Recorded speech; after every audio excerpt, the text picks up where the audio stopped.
नकली नोटों की छपाई एक ऐसा काला धंधा जो किसी भी देश की अर्थव्यवस्था को डगमगा सकता है। आपने भी भारत में नकली नोट बनाने वाले गिरोह के पकड़े जाने की कई खबरें सुनी होंगी, लेकिन क्या आपने कभी सोचा है कि आखिर नकली नोट छपते कैसे हैं? फेक करेंसी बनाने वाली गैंग्स इन नकली नोटों को मार्केट में कैसे फैलाती है?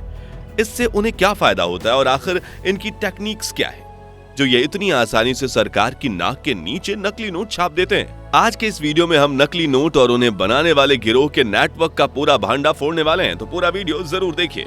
दोस्तों, नकली नोट कैसे बनते हैं वो जानने से पहले भारत में नोट छापने के इतिहास पर एक नजर डालते हैं। दरअसल साल 1935 में भारत की सेंट्रल बैंक यानी कि रिजर्व बैंक ऑफ इंडिया की शुरुआत हुई थी और 1938 में आरबीआई को पहली बार महसूस हुआ कि उन्हें भारत की अपनी करेंसी के नोट छापने चाहिए और उसी साल भारत में पहली पेपर करेंसी छापी गई जो जॉर्ज 6 की तस्वीर के साथ 5 रुपए का नोट था।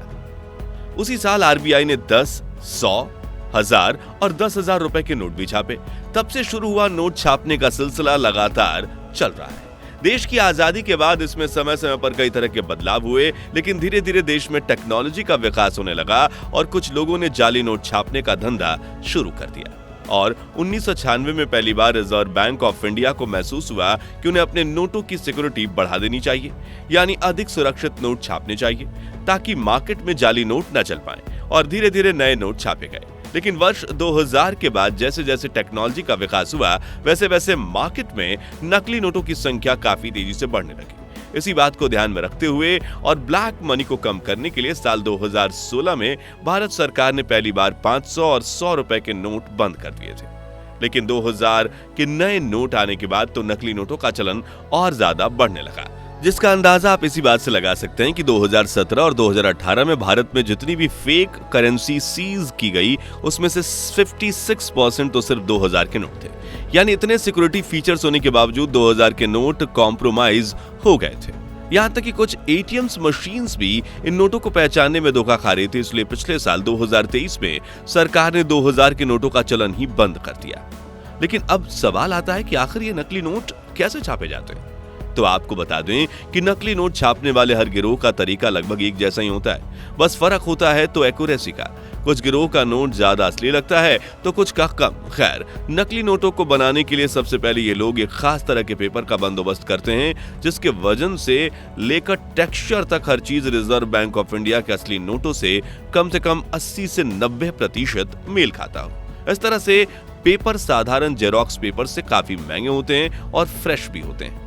अब स्कैनर के जरिए असल नोटों को स्कैन करके कंप्यूटर में उनकी बारीकियों को परखा जाता है और सब कुछ सही हो तो सॉफ्टवेयर की मदद से उनकी मास्टर कॉपी बना ली जाती है, जिसके बाद सफेद कागज पर नकली वाटर मार्क लगाया जाता है। जी हाँ, ये वही निशान होते हैं जिनकी मदद से हमें लाइट के आगे नोट रखकर उन्हें परखा करते हैं हम। लेकिन अब इन कारीगरों ने उस निशान को भी नकली बनाना शुरू कर दिया है। खैर, इसके बाद इन कागजों पर वो हरे रंग की पट्टी लगाई जाती है जो किसी भी करेंसी नोट की पहचान होती है। साथ ही इनमें थोड़ा सा उभार भी दिया जाता है। अगले स्टेप में नकली नोट बनाने वाले कारीगर जेरोक्स मशीन के जरिए नकली नोट छाप लेते हैं और इस दौरान एक पेपर पर करीब 4 नोट छापे जाते हैं। लेकिन जब भी हम किसी नोट पर हाथ फेरते हैं तो हमें कुछ उभरा हुआ महसूस होता है, जिसके जरिए ये कारीगर स्क्रीन प्रिंटिंग का इस्तेमाल करते हैं और हरी या गुलाबी इंक वाले कुछ हिस्से स्क्रीन प्रिंटिंग की मदद से छापते हैं और आखिर में कतर की मदद से इन नोटों को काफी बारीकी से काटते हैं और गड्डियां बना लेते हैं और इन्हें मार्केट में सर्कुलेट करके काफी सीरियस क्राइम को अंजाम देते हैं। हालांकि इन पर पकड़े जाने का खतरा हमेशा मंडराता रहता है, लेकिन लालच में आकर ये लोग ऐसे गलत काम करते हैं। दोस्तों, ये गिरोह इतनी सफाई से काम करते हैं कि चालाक से चालाक इंसान भी इनके नोटों को पहचानने में धोखा खा सकता है, फिर चाहे वो नोट का सटीक रंग हो या फिर असली नोट पर लगने वाली आरबीआई की हरी पत्ती। ये लोग इन सभी को बेहद बारीकी से और ध्यान से बनाते हैं। इसलिए कई बार तो बैंक में काम करने वाले कर्मचारी भी इन नोटों को पहचानने में चूक जाते हैं। अब अगर आप सोच रहे हैं कि आखिर ये गिरोह जाली नोटों को सप्लाई करते हुए उनके बदले सोना या चांदी या हीरे जवाहरात में से क्या मांगते हैं, तो आपको यह जानकर आश्चर्य होगा कि लोग नोट के बदले नोट ही मांगते हैं। जी हाँ, जब राजस्थान पुलिस ने जाली नोट बनाने वाले 32 वर्षीय कैलाश मेघवाल को पकड़ा तो उससे पूछताछ की गई। उसने बताया कि देश में जाली नोटों के लगभग सभी गिरोह 1 लाख रुपए के असली नोटों के सामने 3 लाख रुपए के नकली नोट सप्लाई करते हैं, ताकि वो नकली नोटों को इस्तेमाल करते हुए पकड़े भी ना जाएं और मार्केट में जाली करेंसी भी चलती रहे। यहाँ एक और सवाल यह है कि आखिर नकली नोट बनाने वाले गिरोह फेक करेंसी को मार्केट में सर्कुलेट करके कैसे आम इंसानों को बेवकूफ बनाते हैं। तो इसके लिए हमें 2 रिपोर्ट्स पर नजर डालनी होगी, जिसमें से पहली है उत्तर प्रदेश से। दरअसल आए दिन यूपी में नकली नोट बनाने वाले कई गिरोह पकड़े जाते हैं। जैसे कि हाल ही में उत्तर प्रदेश के महनाजपुर में एक गैंग को पकड़ा गया और यह गिरोह चलाने वाला शख्स गांव के फेमस इंग्लिश स्कूल का प्रिंसिपल था, जो स्कूल में ही नकली नोट बनाता था। वहीं इसके साथ फिरोजाबाद में भी 3 लाख के नकली नोटों के साथ 5 आरोपी गिरफ्तार हुए थे।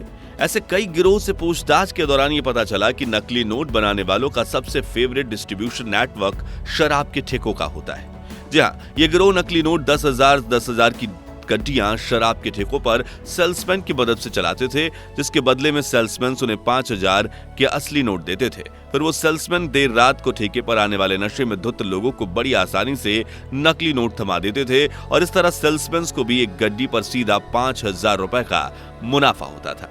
यूपी पुलिस आज तक ऐसे कई देसी ठेकों के सेल्समैन को पकड़ चुकी है।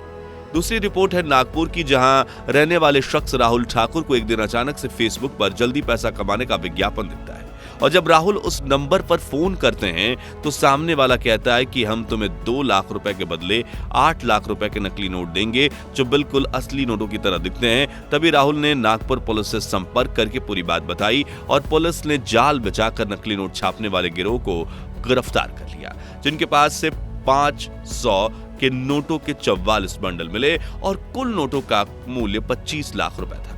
इसी तरह जाली नोट बनाने वाले गिरोह फेसबुक के जरिए सरेआम नकली नोट बेच रहे हैं, लेकिन उनका नेटवर्क इतना दूर तक फैला हुआ है कि उन्हें ट्रैक करके पकड़ना, पूरा ऑपरेशन बंद करवाना पुलिस के लिए भी काफी मुश्किल साबित हो रहा है। चलिए अब हम आपको बताते हैं कि आप भविष्य में कैसे जाली नोटों को परख सकते हैं। तो आपने गौर किया होगा कि जब आप दुकानदार को 500 का नोट देते हैं तो वो उसे दाएं बाएं करके देखता है। एक्चुअली वो आंखों के सामने 45 डिग्री एंगल पर रखकर नोट पर लिखे 500 या 2000 को चेक करता है। इसके अलावा नोट पर मौजूद गांधी जी के वाटर मार्क को भी चेक करता है। सबसे खास फीचर जो सिर्फ असली नोट पर नजर आता है वो ये है कि असली नोट को हल्का मोड़ने पर सिक्योरिटी थ्रेड का कलर ग्रीन से ब्लू हो जाता है, जो नकली नोट में होना बेहद मुश्किल है। नोटों पर देवनागरी में 500 भी लिखा रहता है। वही रिजर्व बैंक ऑफ इंडिया का असली नोट इतनी हाई टेक्नोलॉजी से बनाए जाते हैं कि ब्लाइंड पर्सन भी उन्हें छूकर आसानी से पहचान सकते हैं। इसमें अशोक स्तंभ के प्रतीक, महात्मा गांधी की तस्वीर, ब्लीड लाइन और आइडेंटिफिकेशन मार्क रफ प्रिंट होते हैं। इसी तरह इन सभी चीजों को देखकर आप ये जान सकते हैं कि ये आपके हाथ में आया नोट असली है या नकली। और अगर आपको जरा सी भी शक हो तो किसी भी नोट को लेने से मना कर दीजिए। वहीं सरकार भी समय समय पर नोटों के कई ऐसे बदलाव करती रहती है जिससे नकली नोट बनाने वाले गैंग्स का काला धंधा ठप पड़ जाता है। खैर दोस्तों, क्या भारत में नकली नोटों की छपाई को पूरी तरह से रोका जा सकता है? अगर हाँ, तो इसके लिए सरकार को कौन कौन से कदम उठाने चाहिए? इस बारे में अपनी राय हमें कमेंट्स में जरूर बताइए। अगर आपको ये जानकारी पसंद आई हो तो वीडियो को लाइक और शेयर जरूर कीजिए, ताकि बाकी लोग भी मार्केट में घूम रहे नकली नोटों से बच जाए। और अगर आप इस चैनल पे नए हैं तो सब्सक्राइब करके पास वाली घंटी बजाना बिल्कुल भी मत भूलिएगा। धन्यवाद।